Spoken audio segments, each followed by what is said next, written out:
जय हिंद दोस्तों। अमेरिका और चाइना भिड़े पड़े हैं, टेंशन्स बढ़िया लेवल पर हैं।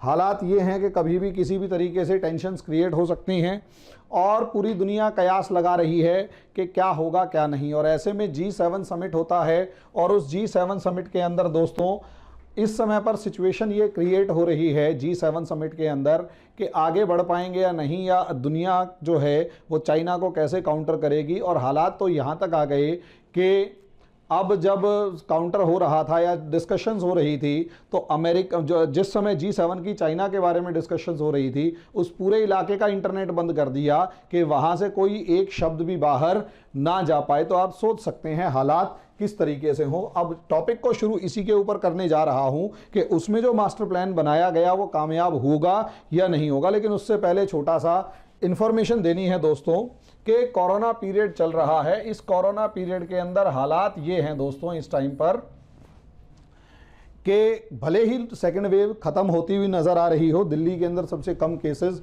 250 के करीब दिखाई दे रहे हों, लेकिन सरकारें अभी भी डरी हुई हैं और अभी भी लॉकडाउन पूरे तरीके से खुला नहीं है। और खुल भी जाए तो थर्ड वेव का डिक्लेयर पहले ही हो चुका है, उसका अंदेशा दिखाया जा चुका है। वैक्सीनेशन प्रोग्राम चल भी रहा हो और वैक्सीनेशन लग भी गई हो तो भी 100% सिक्योर नहीं हो। और दुनिया के अलग अलग साइंटिस्ट जो हैं, स्कॉलर्स और साइंटिस्ट जो हैं, वो अलग अलग वेरिएंट्स को डोमिनेट होने की बात बता रहे हैं, समझा रहे हैं, कह रहे हैं। तो दोस्तों इसलिए आप लोगों को क्या आप लोग 300-400 बच्चों के भीड़ भरे क्लासरूम के अंदर जाकर पढ़ना पसंद करेंगे?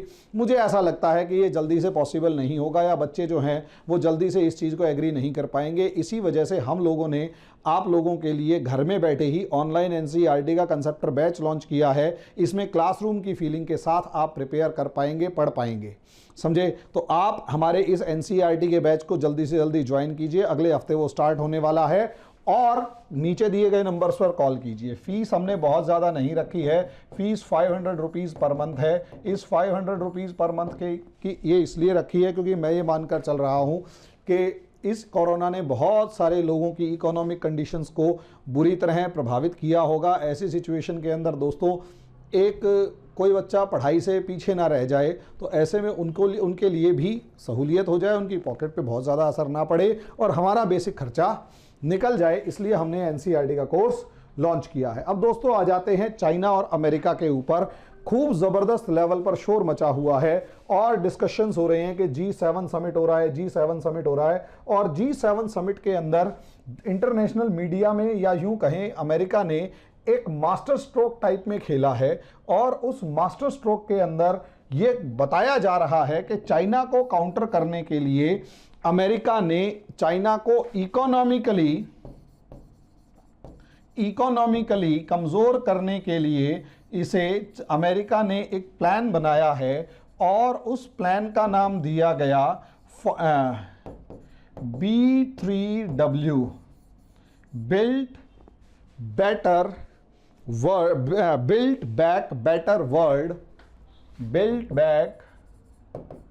बेटर वर्ल्ड, समझे?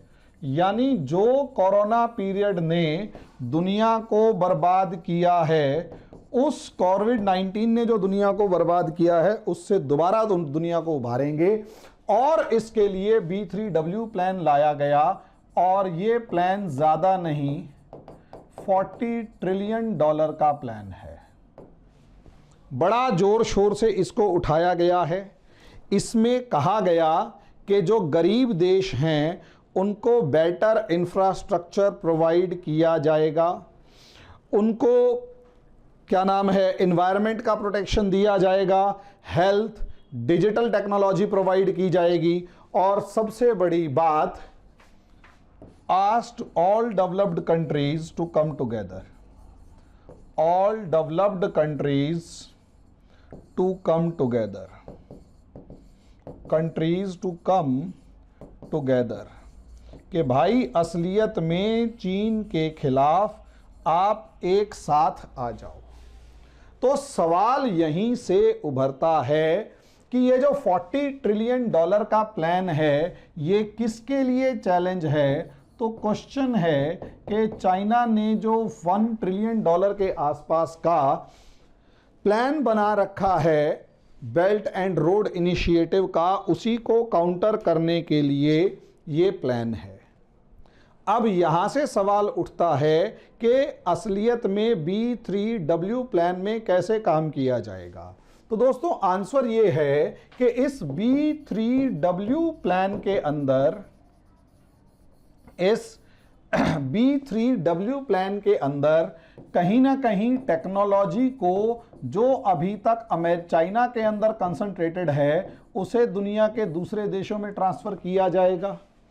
हेल्थ सिस्टम्स और मशीन्स जो हैं उनके अंदर दुनिया के अलग अलग देशों को मदद की जाएगी, और उसके बाद कहीं ना कहीं रेल रोड वगैरह से लेकर जहां पर भी इंफ्रास्ट्रक्चर की ज़रूरत होगी वो सारे के सारे चाइना, भाई नॉर्मली गरीब देश चाइना के पास पैसा लेने जाते हैं, चाइना वो पैसा दे देता है और ये लोग फंस जाते हैं, डेट ट्रैप में फंस जाते हैं। तो इस B3W प्लान के अकॉर्डिंग उन्हें एड दे दिया जाएगा, उन्हें लोन दे दिया जाएगा, उन्हें डेट दे दिया जाएगा और उन्हें फैसिलिटीज़ दे दी जाएंगी, टेक्नोलॉजी दे दी जाएगी, ताकि उन देशों के ऊपर से, so that Chinese influence can be ended, Chinese influence can be ended over the countries, over the country. कोई भी कंट्री हुई उसके ऊपर से चीन के प्रभाव को समाप्त किया जा सके, ऐसी कोशिश की गई है, ऐसी कोशिश की गई है, ऐसा डिस्कशन किया गया।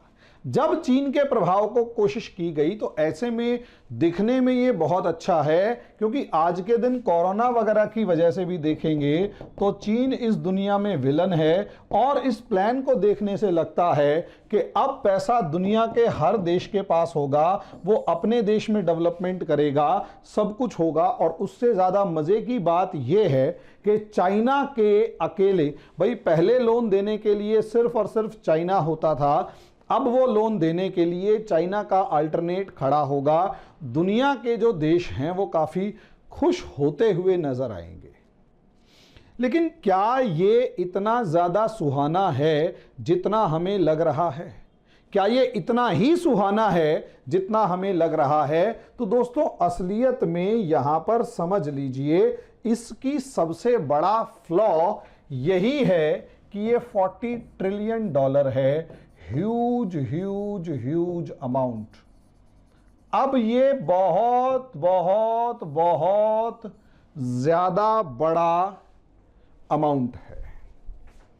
हालांकि इसमें यह भी कोशिश की जा रही है कि जो टेक्नोलॉजी और जो इंफ्रास्ट्रक्चर चाइना में डेवलप्ड है, जो फैक्ट्रियां चाइना में इस्टेब्लिश्ड हैं, दुनिया के ट्रेड की, दुनिया के व्यापार की जो मोनोपोली चाइना ने इस्टेब्लिश कर रखी है, जो एक सप्लाई चेन या यूं कहें कि एक चेन सिस्टम किसी भी प्रोडक्शन लाइन का, वो चाइना ने डेवलप कर रखा है, दुनिया के अलग अलग देशों में इस्टेब्लिश किया जाए, ताकि पूरी दुनिया सिर्फ और सिर्फ चाइना पर ही सीमित ना रह जाए, चाइना तक ही कंसंट्रेटेड ना रह जाए।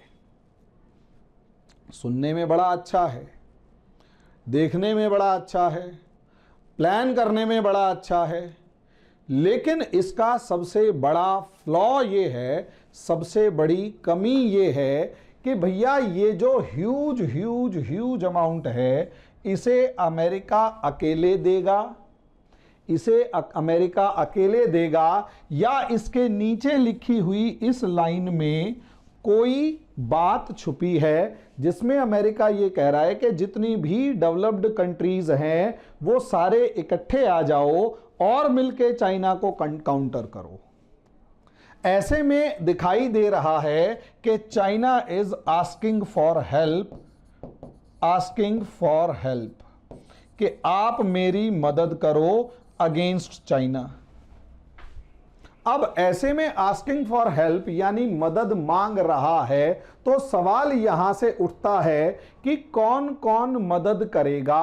तो अगर आप यहां पर देखेंगे तो यहां पर यूरोपियन कंट्रीज को अगर आप उठाकर देखते हैं तो ये जो यूरोपियन कंट्रीज हैं, ये जो यूरोपीय देश हैं, क्या इनका बॉर्डर चाइना से लगता है? आंसर है नहीं। क्या इनकी जो कोस्ट लाइन यानी समुद्र तट चाइना से लगता है? आंसर है नहीं। क्या इनका चाइना से कोई डायरेक्ट कॉन्फ्लिक्ट है? आंसर है नहीं। यानी इनका चाइना से कोई सीधा कॉन्फ्लिक्ट नहीं है, इनकी चाइना से बॉर्डर नहीं लगता, इनकी चाइना से कोस्ट लाइन नहीं लगती। तो $40 ट्रिलियन के अंदर जो अमेरिका खर्च करने का प्लान बना रहा है, उसके अंदर ये देश क्या कंट्रीब्यूट करेंगे? क्या ये देश कंट्रीब्यूट करेंगे? आंसर आपको समझ में आएगा कि नहीं। ये सिर्फ इतना कंट्रीब्यूट करेंगे कि चाइना का over dominance over world economy जो है वो काउंटर हो जाए, और अगर वर्ल्ड इकोनॉमी दुनिया की अर्थव्यवस्था के ऊपर जो एक अधिक प्रभाव है वो कम हो जाए, ओवर डोमिनेंस, ये सिर्फ इतनी कोशिश करेंगे, इसके अलावा इन्होंने कोशिश नहीं करनी है। अब इतनी कोशिश अगर करेंगे तो इनका कंट्रीब्यूशन खासकर मॉनेटरी टर्म्स के अंदर वैसे ही कम होगा। और सबसे बड़ी बात, ये जो इकोनॉमिक, ये जो यूरोपियन कंट्रीज हैं, ये आज के दिन इकोनॉमिक पावर नहीं बची हैं, ये आज के दिन इकोनॉमिक पावर नहीं बची हैं, ये अपने आप में खुद ही फाइनेंशियल क्राइसिस से गुजर रही हैं, अपनी जेब में इनके पास खुद ही पैसे कम हैं। अगर इनके पास अपनी ही जेब में खुद ही पैसे कम हैं, अगर इनके पास अपनी ही जेब में पैसे कम हैं और इनको अपने पैसे निकालने के लिए ही स्ट्रगल करना पड़ रहा है, तो क्या ये अमेरिका को $40 ट्रिलियन की मदद करेंगे? सवालिया निशान है। दूसरी चीज, अमेरिका को काउंटर करने के लिए सबसे ज्यादा परेशानी एशियन कंट्रीज को हो रही है। सच बात है, अमेरिका, भाई चाइना से सबसे ज्यादा परेशानी या तो इंडिया को हो रही है, क्योंकि इंडिया एक पावर है और इंडियन ओशियन के अंदर प्रॉब्लम्स क्रिएट हो रही हैं, या फिर ये आसियान कंट्रीज को हो रही हैं, या फिर ये कोरिया और जापान को हो रही हैं। अगर इन मिडल ईस्ट कंट्रीज को देखेंगे, इनको चाइना से कोई खास प्रॉब्लम नहीं है, बल्कि चाइना तो इनका बहुत अच्छा कस्टमर है, जो पेट्रोल खरीद रहा है, जो ऑयल और गैस खरीद रहा है, और अमेरिका कॉम्पिटिटर है जो ऑयल और गैस बेच रहा है। सोचकर देखिए, असलियत में अगर पूरी दुनिया में देखा जाए तो सबसे ज्यादा प्रॉब्लम कौन से देशों को है? जो एक तो इंडिया, एक साउथ ईस्ट एशिया के देश जहां वो साउथ चाइना सी वाला मामला है, जापान और साउथ कोरिया, ताइवान और ऑस्ट्रेलिया, यहां तक कि न्यूजीलैंड ने भी अमेरिका से अपने रिश्ते खराब कर लिए चाइना के नाम पर। न्यूजीलैंड ने भी चाइना के नाम पर अपने रिश्ते खराब कर लिए। अब आप सोचकर देखिए, अमेरिका के इस $40 ट्रिलियन के प्लान में कौन देश कितना हिस्सा देगा, या कौन कंट्रीब्यूट करने के लिए तैयार है? यस, अगर आप इंडिया को देखेंगे तो इसकी टोटल इकोनॉमी $3 ट्रिलियन की है। जापान को देखेंगे तो इसकी भी अप्रोक्सीमेट 3 या 4 ट्रिलियन की इकोनॉमी है, या 3 to 5 ट्रिलियन की इकोनॉमी है। यही हाल साउथ कोरिया का है। ऑस्ट्रेलिया की तो शायद $1 ट्रिलियन भी नहीं है। यानी आप सोचकर देखिए, इस इंडिया की इकोनॉमी $3 ट्रिलियन की, इसका मतलब पूरे साल में $3 ट्रिलियन कमाते हैं। समझ रहे हो? तो ऐसे में कितने कौन से खर्चे काट कर चाइना से लड़ने के लिए $40 ट्रिलियन का एक बजट बनाएंगे, समझ में नहीं आ रहा है। रही सही ये सोचा जाए कि अमेरिका बहुत ज्यादा अमीर है, तो मैं इस चीज को मानने के लिए तैयार नहीं हूं, क्योंकि अमेरिका के पास खुद ही $24 ट्रिलियन का एक डेट है, कर्ज है। और अक्सर अमेरिका के अंदर आए दिन गवर्नमेंट्स, हर दूसरे तीसरे बजट में गवर्नमेंट जो है वो उसका बजट पास नहीं हो पाता सीनेट वगैरह से, क्योंकि इस बात पे बहस होती है कि बजट गलत बनाया है या ज्यादा पैसे का बना दिया। अब ऐसे में आप खुद सोचकर देखो यार, बजट गलत बना दिया, ज्यादा पैसे का बना दिया, महंगा खर्चा कर दिया, ज्यादा खर्चा कर दिया, इसके ऊपर लड़ा जाता है और total budget of America is $6 trillion. इस बार जो इमरजेंसी बजट या यूं कहें कोविड बजट बनाया गया है, तो आप सोचकर देखिए ये जो $40 ट्रिलियन का जो अमाउंट है वो कैसे डेवलप होगा। या तो ये मीडिया में खबर गलत है या और कुछ, और अगले अगर 20 साल में खर्च करेंगे भी तो भी कितना कंट्रीब्यूशन किस देश का होगा वो बता दीजिए। किस देश का कितना कंट्रीब्यूशन होगा, बाद में ये तो देखा जाएगा बाद में कि कौन कहां खर्च करेगा। पहले ये तो सोच लो कितना पैसा आएगा कहां से और भरोसा कैसे होगा। यस, अगर अमेरिका ये पैसा डॉलर प्रिंट करके निकालना शुरू कर देता है, तो असलियत में डॉलर प्रिंट करने से जैसे ही ये पैसा निकलना शुरू होगा, उसका डायरेक्ट इंपैक्ट वर्ल्ड इकोनॉमी पे दोबारा पड़ेगा और दुनिया फिर दोबारा एक क्राइसिस की तरफ बढ़ती हुई नजर आएगी। तो असलियत में दोस्तों जो भी प्रॉब्लम्स आ रही हैं या जो भी ये प्लानिंग हो रही है, जब तक ये सक्सेसफुली एग्जीक्यूट करने का एक रोड मैप नज़र नहीं आ जाता या उसके एक दो चार एग्जाम्पल नज़र नहीं आ जाते, और सबसे बड़ी बात, क्या इसे चाइना को अगले 1-2 साल में डोमिनेट कर पाओगे, तो ऐसा नहीं है। अगले कम से कम 10 से 15 साल अभी लगेंगे चाइना को काउंटर करने में। और उससे ज़्यादा मज़े की बात यह है कि चाइना को काउंटर करने के लिए ये सारा पैसा कुछ गिने चुने देशों में और कुछ गिनी चुनी जगहों पर ही खर्च करना पड़ेगा। उसमें इंडिया के लिए पॉसिबिलिटी ये है कि इंडिया के पास वर्क फोर्स है, इंडिया के पास पोटेंशियल है, और यही रीज़न है कि India, Vietnam, Philippines, Indonesia, Malaysia, Thailand जैसे देशों के अंदर ये इन्वेस्टमेंट आ सकता है और आउटकम निकल सकता है। और सवाल तो यही है ना, $40 ट्रिलियन, उसका 1%, 10% भी अगर लगाएं तो $4 ट्रिलियन बैठता है। वो भी अगर इन्वेस्टमेंट होना शुरू हो जाए तो भी दुनिया का उद्धार हो जाएगा और टेक्नोलॉजी ट्रांसफर होगी तो उसका एक गजब ही असर पड़ेगा। तो ऐसी सिचुएशन में अभी ये बहुत ही प्रीमेच्योर प्लान है, इसकी अभी रोड मैप क्लियर नहीं है, और सबसे बड़ी बात इसकी जो फाइनेंशियल स्ट्रेंथ है, वायबिलिटी है, उसके ऊपर ही वो प्रॉब्लम है। और इसमें कितने देश, ऑस्ट्रेलिया की इकोनॉमी बहुत ज़्यादा अच्छी नहीं है, वो ऑस्ट्रेलिया की इकोनॉमी तो यहाँ तक कि उसकी यूनिवर्सिटीज़ तक पे डिपेंडेंट होती है और चाइना जब मर्जी उसे धमकी दे देता था। न्यूजीलैंड की इकोनॉमी खराब है। इंडिया रिवाइव करने की कोशिश कर रहा है लेकिन इतना स्ट्रांग नहीं है कि इतना पैसा खर्च कर सके, समझे। यहां तो हम $605 बिलियन के हमारे पास रिजर्व्स हैं, उसकी खुशी मना रहे हैं कि हमारे पास इतने रिजर्व्स हो गए हैं, और ये अपना आप में दुनिया में, मतलब अपने आप में हमारे लिए हिस्टोरिक है। And slowly we are moving towards $1 trillion reserves, $1 trillion reserves की तरफ बढ़ रहे हैं धीरे धीरे। सुनने में अच्छा लग रहा है लेकिन जब बढ़ेंगे तब देखा जाएगा। अभी इतने भी अमीर नहीं हुए हो और अपनी जो प्रॉब्लम्स हैं वो वैसे ही बहुत ज़्यादा हैं।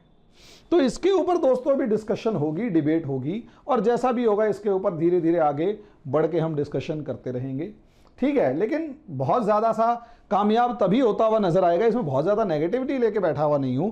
कामयाब ये तब होता हुआ नजर आएगा जब 1-2 प्लान्स एग्जीक्यूट हो जाएंगे और 2-4 देश, खासकर श्रीलंका जैसे देश या नेपाल जैसे देश या खासकर केन्या जैसे देश, तंजानिया जैसे देश, जो चाइना के डेट ट्रैप में फंसे हुए हैं, उनको निकालने में मदद मिलेगी। या उनको सक्सेसफुली बाहर निकाला जा सकेगा। इवन पाकिस्तान को पैसे देके अपने पक्ष में अमेरिका करने में कामयाब हो जाएगा। तो समय बताएगा, टाइम विल टेल, देखते हैं उसका आगे आगे असर क्या होता है, रिस्पॉन्स क्या होता है। अभी के लिए इतना ही, धन्यवाद।